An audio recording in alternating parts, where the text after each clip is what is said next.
I'm very kind to squirrels. I dine on broccoli and kale. Dream of a better world. I pray for the soul of every Brussels sprout I eat. Knowing every living thing is precious, even plants and microorganisms. But sometimes I eat the Brussels sprouts without thinking about it. Saying hell for that. Wish that I could live on air and not harm any sentient being. But I eat tofu shaped to resemble meat products. Somewhat conflicted. Which leads me to the next part of this story.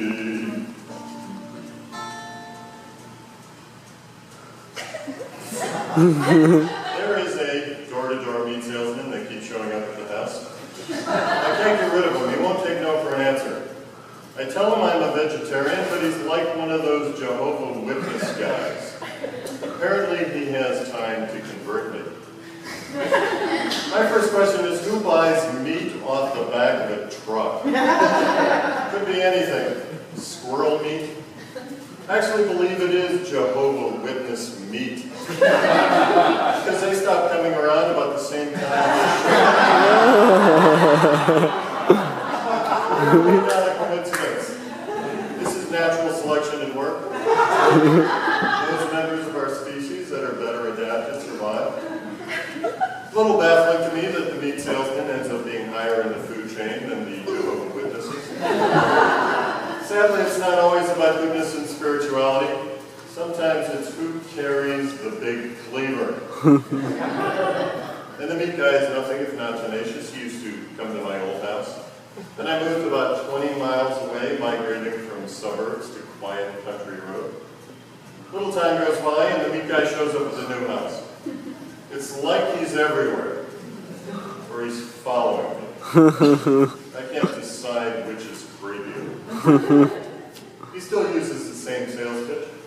I was just selling some meat to your next door neighbor. He turns on the marketing language. He bought some thick-cut, corn-fed, perfectly marbled Christians.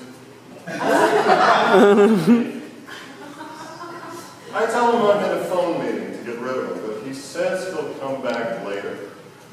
I look out the window and I see he's parked across the street, waiting until it's dark and foggy. Once again, the meat guy comes a-knocking. The thought running through my mind is if I don't buy meat from this guy, it won't be long before he carves me up and sells my butt steak to the neighbors. So it's a little frightening living in the country. No one around to hear your screams. And there's nature to contend with. I got attacked by bees. I'm outside doing a little yard work, minding my own business. Suddenly they're all over me. I tried to explain to them that this is my place. Ran inside, got my property tax bill. It's like talking to my teenage son about money. I said, we're fucking bees. Your concepts are meaningless to us. So I go back in the house. Bees are still flying out of the back of my pants. One lands on the window near where my son is standing. So I tell him to kill it. He says, I'm not going to kill it. I'm a Buddhist. You're a Buddhist? When did this happen? I thought we were Lutherans. It's at odd moments like this that you find out what's actually going on with your family. For Lutherans, Lutherans kill bees. Sauerkraut makes you farty and aggressive. Then you invade Poland. Like Uncle Fred. But he's making me feel guilty, which is ridiculous. I'm the one that was attacked here. So I go down to the hardware store to find some real Americans that think the way I do. The clerk shows me to the kill aisle. Just the fact that they have a kill aisle tells I've come to the right place. I describe the attack and show him one of the dead soldiers I had previously retrieved from my ass. He concludes they're not bees at all, but yellow jackets, the Nazis of the insect kingdom. Known for their surprise attacks, coordinated airstrikes, rapid advances into enemy territory. In this case, my shorts. But he shows me how to use their techniques against them. He has got traps that lure the queen to her death with seductive enticements. Sprays that reach the hive with pinpoint accuracy from 50 feet. Hose attachments that send out a fine mist of deadly poison. I bought them all. When I get to the checkout, I'm reading one of the labels on them. Use only after dark, when the hive is inactive to avoid dangerous counterattack. The kid behind the register says my dad goes after them in broad daylight with carburetor spray. This both inspired me and removed the last remaining traces of Buddhist guilt. High noon with carburetor spray. What could be more American? Pure Clint Eastwood. Are we not alpha males, masters of our domain? I'm not going to be sneaking around my own property after dark.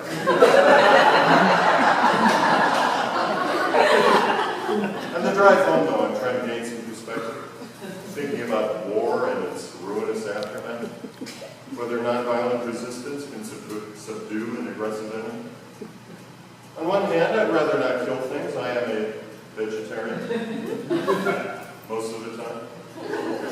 For most species. My position is I don't want to eat the cute furry ones that you could ride or cuddle with. Cows, sheep, Jehovah Witnesses. But if an animal is ugly enough, I'll eat it. Strange, alien-looking creatures like shrimp. Episcopalians. But the bee thing is different. It's about defending myself from these little bastards that with malice aforethought flew into my shorts.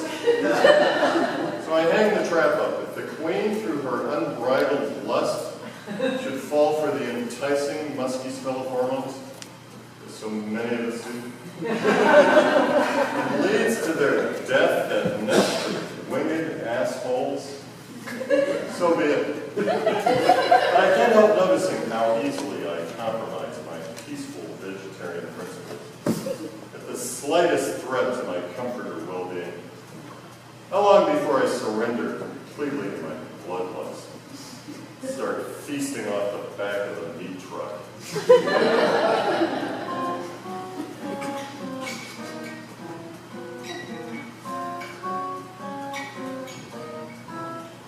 I might kill a fly or rat, an intruder with a baseball bat. If my appetite was truly hearty, I would join the Donner Party, snacking on the most delicious frozen food. How could eating Christians be so misconstrued?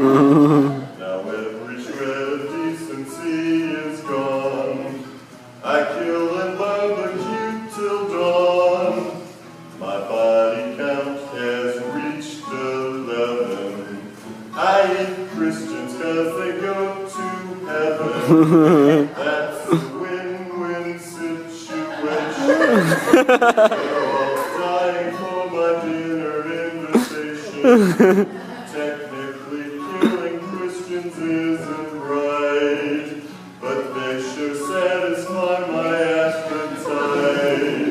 I can get along with anyone in town, unless I'm hungry, then you're going down.